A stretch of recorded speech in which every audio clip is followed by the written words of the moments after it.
এই শোনো, আরে তোরা এখানে? কি রে রাজ, তুই তুই এখানে আখের রস বিক্রি করছিস? আরে না, তেমন কিছু না। এই একদম চুপ, আমাদের কোথাও ভুল হচ্ছে না।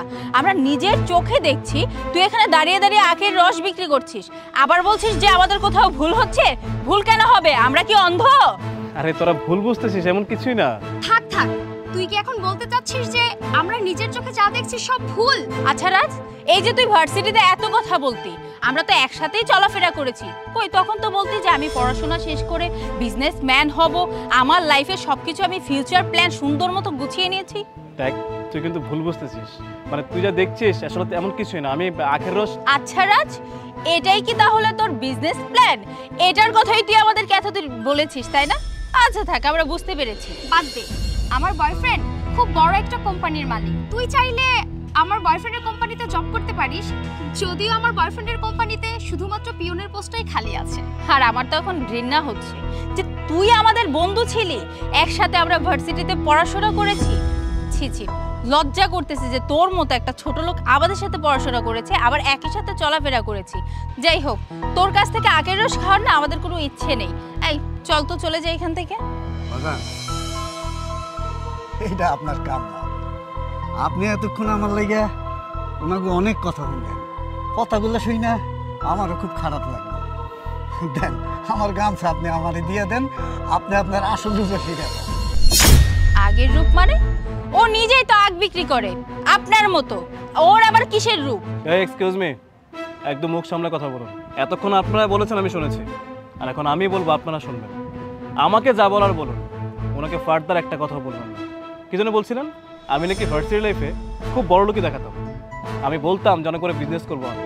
হ্যাঁ, আমি ঠিকই বিজনেস করছি, আর আমি খুব ভালো অবস্থানেও আছি, কিন্তু সেই কথাটা বলার সুযোগটা এতক্ষণ আপনারা আমাকে দিচ্ছিলেন না।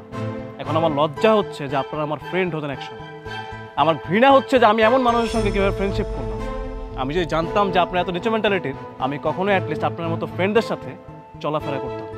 আসলে আপনারা না বন্ধুত্বের কোনো মর্যাদা বোঝেন না। একটা বন্ধু যদি আখের রস বিক্রি করে, এর থেকে ঋণমস্তর কাজও করে, সে কিন্তু কাজ করে খায়, চুরি করে কিন্তু খাচ্ছি না। যদি আজকে আখের রস বিক্রেতা আমি হতাম, আমি খুব প্রাউড করে বলতাম যে হ্যাঁ, আমি আখের রস বিক্রি করে আমার পেট পুঁজি চালাই। এটা আমার অহংকার। কেন জানেন? আমি বাপের টাকা পরে পরে খাচ্ছি না, চুরি করছি না, ছিনতাই করছি না, ডাকাতি করছি না, কষ্ট করে খাচ্ছি। আর আপনারা কি করছেন? ভার্সিটি থেকে পড়াশোনা করে বেরিয়েছেন, পড়াশোনা করে ভালো কিছু করতে পেরেছেন? ভালো কিছুই করতে পারেননি। কেন করতে পারেননি জানেন? কারণ আপনাদের মধ্যে অহংকার দিয়ে ভরা, আর যেটা পতনের মূল হয়েছে আপনাদের জন্য। কথায় আছে না, অহংকার পতনের মূল? আপনাদেরও ঠিক সেটাই হয়েছে। আপনারা বলছিলেন যে আমি সামান্য আখের রস বিক্রেতা। আপনি জানেন প্রতি মাসে আমার কত টাকা ইনকাম হয়, আর আমি কি কাজ করি সেটা জানার প্রয়োজন নেই। যদি জানার খুব বেশি ইচ্ছা হয়, নিজের ইচ্ছা একটু কষ্ট করে জেনে নেবেন। আশা করি খুব বেশি কষ্ট করতে হবে না, কারণ এই শহরে 10 জন অ্যাটলিস্ট আমাকে চিনে। ভালো থাকবেন, আর দোয়া করি যেন আপনারা অ্যাটলিস্ট ভালো কিছু করতে পারেন।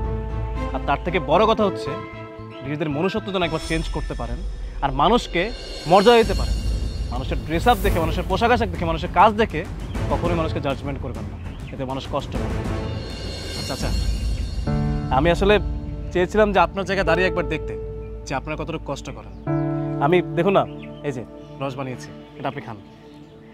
আর এই যে আপনার গামছাটা, যদি সময় হয় আবার কখনো আসবো, এসে আপনাকে ঠিক একইভাবে আখের রস বানিয়ে খাওয়াবো। একটা কথাই কাকা, আপনার উসিলে আজকে আমি আমার কিছু বন্ধুদের চিনতে পেরেছি। হয়তো আর কোনোদিন আসলে আরও কিছু বন্ধুকে চিনতে পারবো। এটা আমার জন্যই ভালো হবে। ভালো থাকবেন, আমার জন্য দোয়া করবেন।